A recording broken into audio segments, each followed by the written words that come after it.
sujet que nous voulons nous entretenir ce matin, c'est le passé de l'homme. Le passé de l'homme. Et nous voulons nous appuyer sur un personnage ce matin pour essayer de comprendre ce que c'est, n'est-ce pas, le passé de l'homme et ce qu'il est capable de faire. Et nous voulons nous appuyer sur, n'est-ce pas, le personnage de Paul de Tarse, on l'appelait Saul de Tarse, donc appelé Paul par la grâce de Dieu aujourd'hui. Et c'est cet homme-là qui va nous aider, qui va nous édifier à comprendre ce que c'est le passé de l'homme. Si un lecteur est bien positionné, qu'il prenne Philippiens 3, 12, 14. Il dit, frère, je ne pense pas l'avoir saisi, mais je fais une chose, oubliant ce qui est en arrière, en me portant vers ce qui est en avant. Alléluia. Il dit, je veux oublier, j'oublie ce qui est déjà passé, pour me projeter sur l'avenir. Amen. C'est ce que Paul ici nous enseigne. Mais si on revient à Saul de Tarse, j'ai cité ces deux patronymes, Saul de Tarse et Paul. Ce n'est pas n'importe quel personnage. Le personnage de Saul de Tarse, c'était un homme tout à fait particulier, qui lui, n'est-ce pas, a été une terreur. Qui a été une terreur en tant que Saul de Tarse. Il a été à l'origine du malheur de l'Église en son temps. Alléluia. Lorsque vous prendrez certaines parties de l'Évangile, vous allez voir que Saul de Tarse, n'est-ce pas, c'est quelqu'un qui emprisonnait les frères. Quelqu'un nous prend Actes des Apôtres 9, mais de 1 à 2. Il emprisonnait l'Église. Il tuait. Il tuait les gens. Saul de Tarse. Il faisait beaucoup de mal. Actes des Apôtres. Je voudrais faire observer deux choses dans le premier passage que nous avons lu tout à l'heure, qui a été rédigé par Paul. Devenu donc Paul, il n'est plus Saul de Tarse en ce moment-là. Il devient donc Paul à l'église, n'est-ce pas? Cette rédaction, il a fait à l'église de Philippe. Je voulais donc voudrais faire observer deux choses. La première, c'est qu'il dit qu'il oublie les choses en arrière, donc les choses qui sont passées, n'est-ce pas? Il oublie ces choses-là. Il oublie son passé. Et il, n'est-ce pas, se projette. Il veut se porter vers les choses à venir, ou les choses en avant. Voilà donc les deux choses que Paul nous enseigne lorsqu'il nous parle ici dans le 13e verset de notre livre de Philippiens que nous avons lu tout à l'heure au chapitre 3.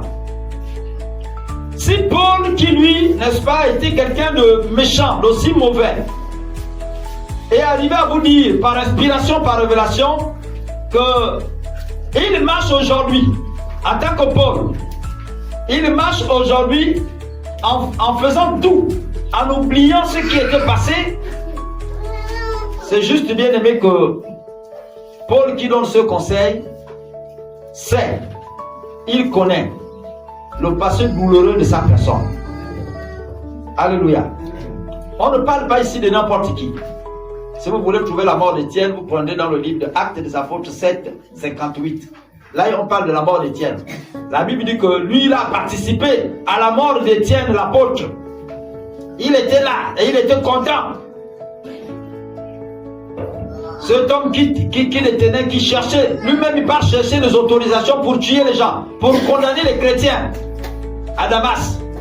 Il dit tous ceux qui sont à Damas là, je ne veux plus entendre parler d'une église à Damas.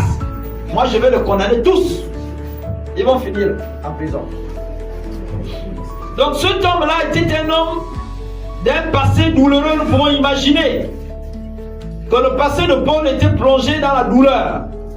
C'est un homme qui, lorsqu'il dormait, lorsqu'il ferme les yeux, il ne rêvait que les chicottes qu'il frappait aux gens. Lorsqu'il fermait les yeux, il ne voyait que les crimes et les meurtres qu'il causait. Au nom de sa fidélité à leur religion. C'est un homme qui, lorsqu'il fermait les yeux, il ne voyait que les emprisonnements qu'il faisait subir aux frères et aux sœurs chrétiens. Voilà Paul, un homme au passé douloureux. Et c'est lui qui dit, je me bats aujourd'hui à oublier tout ce que j'ai fait, tout mon passé. Et je suis en train d'avancer, dans ma vie, je suis en train d'avancer en ne tenant compte que de l'avenir, de ce qui est devant moi. Alléluia. En d'autres termes, c'est que j'ai fait du mal. Pendant que j'étais avec Satan, je m'arrange à oublier ça parce que c'est négatif pour moi. Et je suis en train aujourd'hui de ne regarder que ce qui est positif. À partir du moment où j'ai croisé Jésus aujourd'hui, je suis en train de regarder ce qui est positif pour moi à l'avenir. Alléluia. Les amis, le passé, un passé douloureux, a la capacité de vous dévaster. Non pas spirituellement seulement, mais il a même la capacité physique de vous faire du mal. Quand vous avez un mauvais passé, bien-aimé, vous allez vous rendre compte que toute votre vie va tourner autour des regrets. Vous êtes là parfois seul, vous pensez à une mauvaise chose que vous avez faite dans le passé. Tu es là, tu es la peine. Ah, vraiment. Parfois tu parles seul. Et puis tu es là. Après tu te chante les paroles seul. Tout ça pourquoi? Parce que le poids de ton histoire passée est en train de te rattraper. Et quand ça persiste comme ça, si vous n'avez pas fait la rencontre du Dieu qui efface les péchés, ce qui va se passer, c'est que vous allez demeurer dans cette attitude-là. Et les AVC vont commencer par arriver. La tension va augmenter. Les gens te posent la question, mais c'est comment tu penses beaucoup? Mais papa, quelle pensée? Dans ton cœur là-bas, c'est-à-dire qu'il y a des clichés qui reviennent de temps en temps. Alléluia. Il y a des clichés qui reviennent de temps en temps. Le passé a la capacité, n'est-ce pas, ta pensée a la capacité de te ramener des vieux clichés. Et ces vieux clichés-là ont la capacité, bien aimé, de t'apporter des maladies, de te marquer par les maladies. Parce qu'à partir de cet instant-là, ton intention ou encore ta pensée sera fixée sur ce qui est négatif. Et ce qui est négatif là, qui t'amène, n'est-ce pas, de mauvaises images, va te détruire. Ça va te détruire positivement et plutôt négativement. Physiquement, ça va te détruire. Spirituellement, ça va aussi te détruire. C'est pourquoi, bien aimé, c'est dangereux de plonger dans des passés négatifs. C'est dangereux de plonger dans vos passés négatifs. Ça va vous détruire. À cause de votre mauvais passé, vous êtes capable de gaspiller un homme, je parle là aux femmes, un homme qui vient véritablement, authentiquement pour un vrai mariage. Parce que dès que tu vas te souvenir du lion que tu avais mis dans la maison, tu regardes la qualité des griffes qui t'est griffé de temps en temps. Tu dis, il suffit que lui là seulement commence par se fâcher avec toi pour dire, mais non, on ne fait pas comme ça, comment tu... ça c'est pareil, moi aussi pareil. C'est les gens de même père, même mère. Ils ont le même grand-père. C'est-à-dire, vous allez rattacher une mauvaise image à une personne qui n'est pas exactement ça. Amen. Et du coup, vous allez fuir un foyer qui est pourtant était une bénédiction prévue pour vous. Amen. Alléluia. Amen. Et beaucoup ont même pris les résolutions à cause du mauvais passé là, de ne plus jamais s'engager dans une quelconque relation. Je préfère vivre seul. Et les histoires des hommes là, papa, pardon. Dès que tu leur dis, maman, moi je vois que toi aussi comme moi là, les rides commencent à venir. Tu ne peux pas changer, on va prier pour toi. L'onction du mariage, papa, pardon, je préfère vivre seul. C'est-à-dire, même toi qui es arrivé avec l'onction, je dis tu vas déverser l'onction, tu es freiné par l'onction. L'onction est freiné là. Tout simplement parce que le passé de la personne là, les mauvais clichés reviennent dans son esprit. Amen. Et pour elle, quand on lui parle de mariage, ou vivre quelque part en sécurité, c'est l'insécurité que tu as créée là-bas. Le passé, bien aimé, un mauvais passé est douloureux. Un mauvais passé est douloureux. C'est pourquoi nous devons comprendre une chose. C'est pourquoi nous devons comprendre une chose, bien aimé. C'est que le diable sait absolument que il peut vous tenir à partir de votre mauvais passé. Le diable le sait. Alléluia. Le diable le sait. Le diable sait qu'il peut tenir l'homme à partir, n'est-ce pas, de son mauvais passé. Parce que le mauvais passé, il isole l'homme de Dieu. Ton mauvais passé, le mauvais acte que tu poses, il t'isole de Dieu. Donc, Paul nous enseigne, nous donne cette première leçon, il dit, n'avançons plus avec le passé. Oublions le passé. Ne regardons plus, n'est-ce pas, à notre passé parce qu'il peut nous dévaster. Le passé a la capacité de nous rendre, n'est-ce pas, comme des handicapés spirituels. Le passé. Même physiquement, dans vos relations, le passé a la capacité mortelle de vous transformer. C'est un poison. Alléluia. Il est appelé à vous de tuer si vous ne vous en débarrassez pas. Mais comment nous en débarrasser, n'est-ce pas, du passé? Ça, c'est la première leçon que nous devons retenir de Paul. Paul nous donne cette première leçon. Il dit le passé est un poison. Il dit si moi, Paul, qui a passé mon temps à tuer les gens, à enfermer les gens, à chicoter les gens, à cause de Christ, j'avançais en tenant compte du passé, ce qui est sûr, c'est que je ne serais pas devenu chrétien. Alléluia. Et beaucoup de chrétiens aujourd'hui retournent. C'est-à-dire que tu te convertis, tu as l'enthousiasme, tu as la joie, tu veux rentrer dans le Seigneur, tu veux t'engager à servir Dieu. À un moment donné, tu te vois comme bloqué à un certain niveau, tu repars. C'est le passé là. Beaucoup de chrétiens sont bloqués aujourd'hui, c'est à cause du passé. Leur passé là les rattrape, ça les détruit. Alléluia. Amen. Ça vous rend handicapé, c'est-à-dire que vous voulez servir le Dieu, mais vous vous rendez compte que vous avez un handicap. Vous avez du mal à pouvoir le servir parce qu'il y a quelque chose qui vous rappelle toujours ce que vous étiez. Mais Paul dit, si moi, j'avais servi Dieu en tenant compte de ce que j'ai fait hier, je ne serais pas devenu aujourd'hui chrétien. Et je n'avancerai pas comme j'avance aujourd'hui en tant qu'apôtre. En allant annoncer l'évangile de ville en ville, de village en village, en délivrant les gens qui sont liés, n'est-ce pas, sur le plan spirituel, physiquement. Je ne serais pas aujourd'hui en train d'avancer comme j'avance spirituellement et même physiquement. Si j'ai la capacité d'avancer aujourd'hui, c'est parce que je ne tiens plus compte de mon passé. Alléluia. Il dit, Dieu même m'a délivré de ce passé-là. Donc, il ne me remet plus à moi. C'est pourquoi dans certaines écritures, il vous dit, je ne suis pas devenu ce que je suis aujourd'hui par moi-même. Je suis apôtre, non selon les hommes, mais selon Dieu. Ce n'est pas la volonté des hommes qui a fait de moi ce que je suis, mais c'est Dieu qui a voulu que je sois ce que je suis. Ça veut dire qu'en d'autres termes, Dieu a même vu mes temps d'ignorance là. C'est-à-dire qu'il savait que ce que je faisais, le zèle que j'avais dans le monde de tuer, de tuer l'église, d'aller les enfermer. En fait, ce zèle-là, je le faisais parce que j'ignorais ce qui était réellement Jésus. Mais à partir du moment où j'ai rencontré Jésus, je fais aujourd'hui toutes choses de manière différente. Parce que Dieu m'a changé, il a effacé mon passé et je suis en train d'avancer en tenant compte seulement de l'avenir. Les histoires que j'ai fait hier là, j'ai oublié ça. J'avance en tenant compte de l'avenir.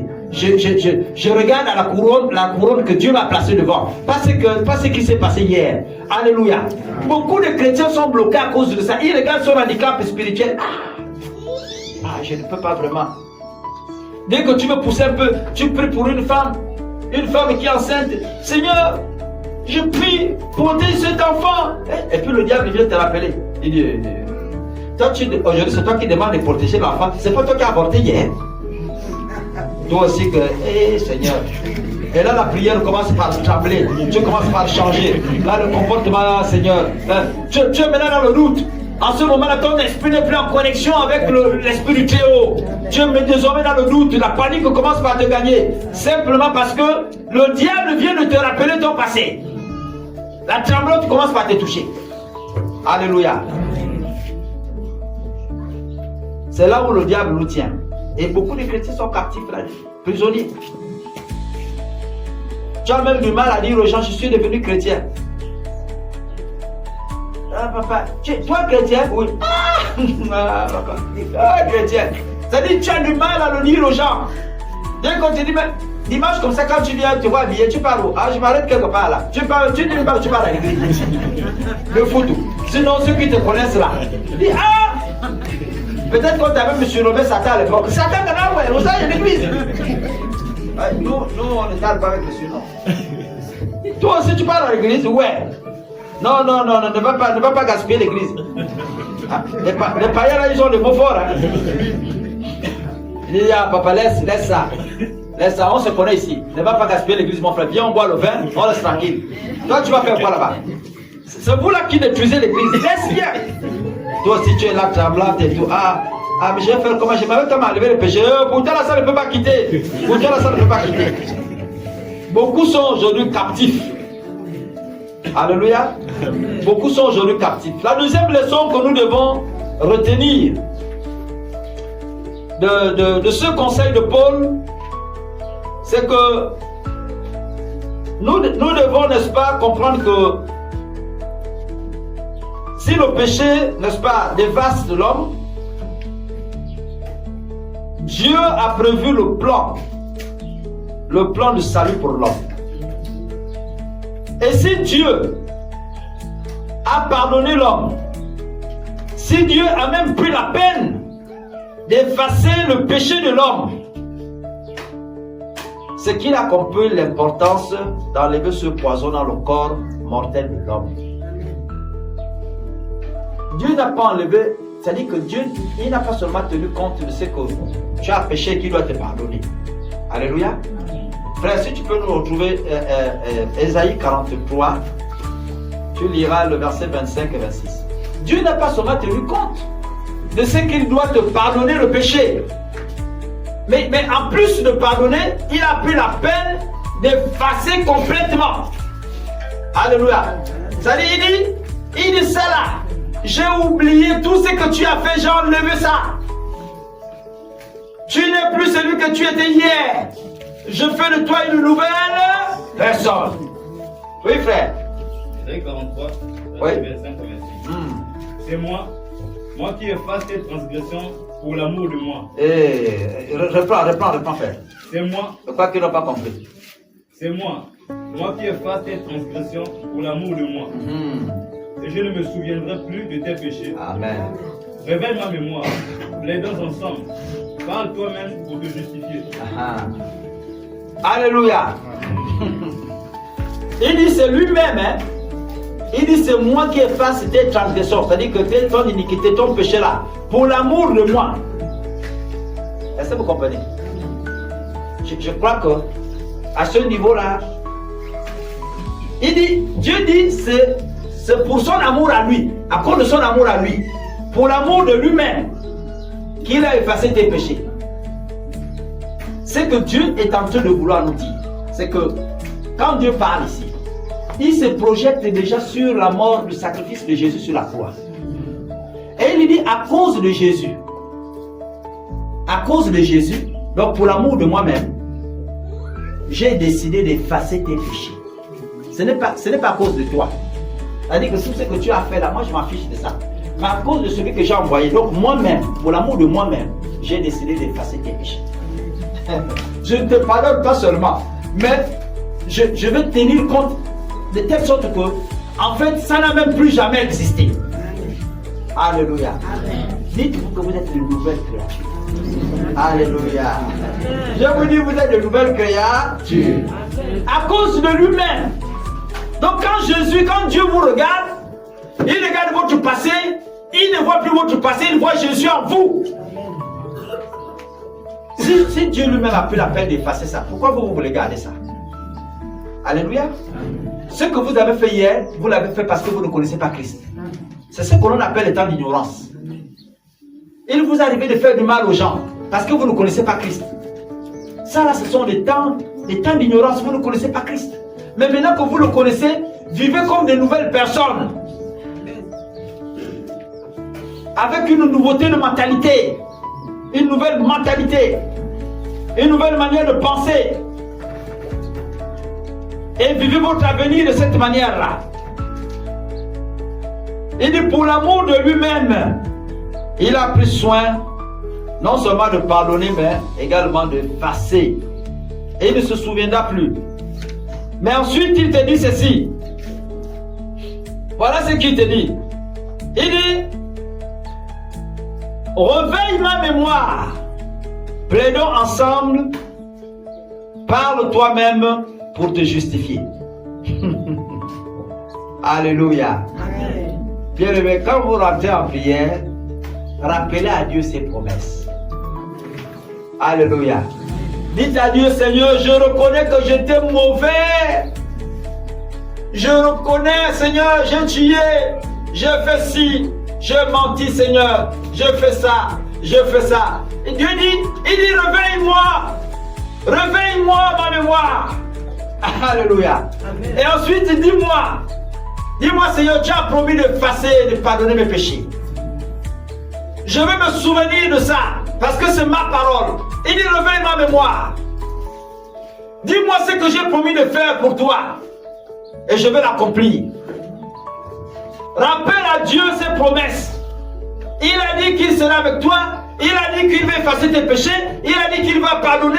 Il a dit qu'il va même oublier tes péchés. Et rappelle à Dieu ces promesses-là. Dieu va le faire pour toi. Alléluia. Et vous allez voir qu'à un moment donné, pour certains chrétiens qui ont vécu cette expérience, ça dit, ils marchent avec une assurance alors qu'ils étaient des gens de mauvaise vie aujourd'hui. C'était des gens de mauvaise vie quand on les voit. Mais aujourd'hui là, c'est-à-dire, si on vous dit qu'il y a encore trace de péché, quand on vous dit que ce type-là était ceci, c'était un grand maçon, vous direz c'est faux. C'est pas ce gars-là. Celui qu'on connaît là, celui qu'on voit, qu'on écoute là, ce type-là, Christ est en lui. Alléluia. Parce que Dieu va se rappeler. Il va se rappeler de ce qu'il t'avait promis. Alléluia. Il a promis de te laver, il va te laver. Alléluia. Les femmes là, vous avez croisé certains hommes, je vais vous le dire.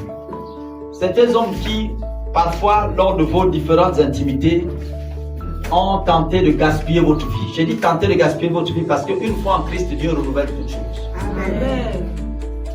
Et je vous dis, il y a tellement de ces négativités qui font que quand vous n'êtes pas attaché à Christ, vous allez vous retrouver avec les hommes qui demain appellent le main. Après avoir fait un parcours, au moment où quelqu'un va venir t'épouser, il dit, moi je suis attaché. Dès qu'il arrive la première soirée, il dit non. Oh, le Saint-Esprit à cet endroit.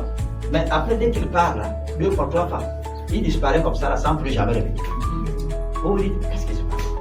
Mais toi-même, en fait, quand tu te regardes même en tant que femme, j'ai tout. Pas seulement les femmes, même pour les hommes. Je dis, mais j'ai tout pour plaire à un homme. Ah, qu'est-ce qui me manque exactement? J'ai tout ce qu'une femme peut avoir pour plaire à un homme. Mais pourquoi je suis coincé à ce niveau? Le mariage ne vient pas, l'autre d'amènement. Tous les prétendants viennent, après, ils repartent, dès qu'ils sortent, là, ils ne reviennent plus, l'autre d'amènement. Il y a des gens dans votre vie que vous avez croisés là, qui ont mis des négativités dans votre corps. Et ces négativités-là font que, c'est-à-dire que quand les autres viennent là, eux, ils les chassent. Vous comprenez? C'est pourquoi votre attachement au Seigneur là ne doit pas être une affaire de je fais semblant. Aussi longtemps que tu fais semblant, toi-même tu vas continuer à souffrir. Amen. Vous comprenez? Amen. Dans cette affaire là, c'est où Dieu te défend parce que tu l'appartiens. C'est où Dieu, tu l'appartiens par Dieu et puis Dieu ne te défend pas. Je dis à certains, je dis, Dieu ne défend pas n'importe qui, il défend ceux qui lui appartiennent. Amen. Quand il dit qu'il envoie ses anges garder camper autour de ceux qui le craignent, c'est les gens qui le craignent. Ce n'est pas les gens qui ne le craignent pas. Il dit, j'envoie mes anges garder camper autour de ceux qui le craignent. C'est-à-dire qu'ils sont en permanence avec toi. Et ils ne viennent pas seulement camper. C'est-à-dire que leur rôle, c'est pas seulement camper, vous regarder souffrir, vous écouter gémir, mais ils ont encore un autre rôle, c'est celui de vous arracher du danger. Alléluia. Amen. Mais pour arriver à ce stade-là, il faudrait que vous soyez réellement en Christ. Alléluia. Amen. C'est là où on parle de la crainte. C'est là où on parle de la crainte. Donc si Dieu te demande, n'est-ce pas, de réveiller sa mémoire, bien aimé frère, c'est pour que lorsque tu rentres dans sa présence et que le diable porte des accusations contre toi, en faisant renaître en toi son passé ou ton passé comme étant une photocopie, à partir de ce moment-là, Dieu va intervenir pour dire, celui-là que tu fais voir le film là, hein, il ne t'appartient pas. Il a décidé en telle date, telle période, de donner sa vie. Donc, à partir du jour où il avait fait ça, j'ai mis un terme à la malédiction que tu avais collé sur lui. Alléluia. Et c'est ce qui va se passer. C'est-à-dire, à partir du moment où vous vous authentifiez dans la présence de Dieu, Dieu va mettre un terme aux différentes malédictions que les hommes ont déposées sur votre vie. Alléluia. Et vous allez voir, c'est pourquoi ceux qui sont devenus chrétiens authentiques, vous allez voir de manière authentique. Au départ, les gens vont vous refuser, mais après vous allez vous rendre compte que dans le Seigneur, vous allez dégager, c'est-à-dire une telle certitude que les femmes, les hommes vont courir après cette qualité-là que Dieu a mis en vous. Alléluia. Bien-aimés, oublions notre passé douloureux et avançons bien-aimés, en nous appuyant sur l'avenir que nous promet, n'est-ce pas, Dieu. C'est mieux de vivre en vous appuyant, n'est-ce pas, sur l'avenir de Dieu, l'avenir que Dieu vous propose, et non sur votre passé désastreux. Le passé désastreux, il viendra, comme le nom l'indique, vous dévaster simplement. Alléluia. Mais si vous tenez compte de ce que Dieu vous propose dans l'avenir, vous verrez que vous serez heureux et heureuse sans trop forcer. Alléluia.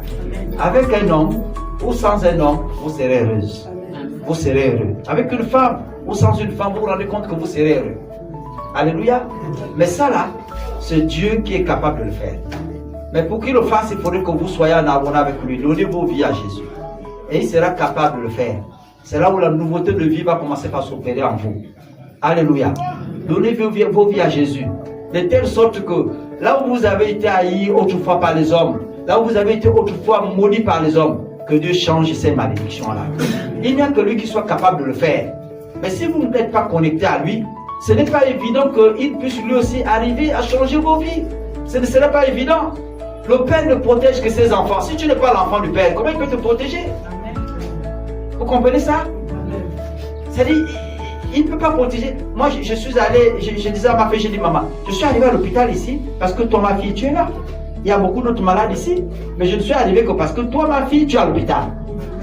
C'est ça là qui m'a amené ici. Donc, ma responsabilité, c'est de veiller sur toi, de prendre soin de toi. J'ai sorti l'argent, pas parce que je voulais montrer aux gens que j'ai de l'argent, sinon je devais donner à tous les malades ici. Mais j'ai sorti parce que toi, ma fille, tu es ici à l'hôpital et que tu as besoin de soins. Le père ne prend soin que de son enfant, mais l'enfant là, il doit être dans la maison du père. Il doit être légalement reconnu. Alléluia. Et Dieu vous appelle, n'est-ce pas, à vous attacher à lui. C'est dans votre attachement à lui que vous allez porter des fruits, et beaucoup de fruits encore, surtout pas n'importe quel fruit, des meilleurs fruits. Alléluia. Nous allons prier un moment.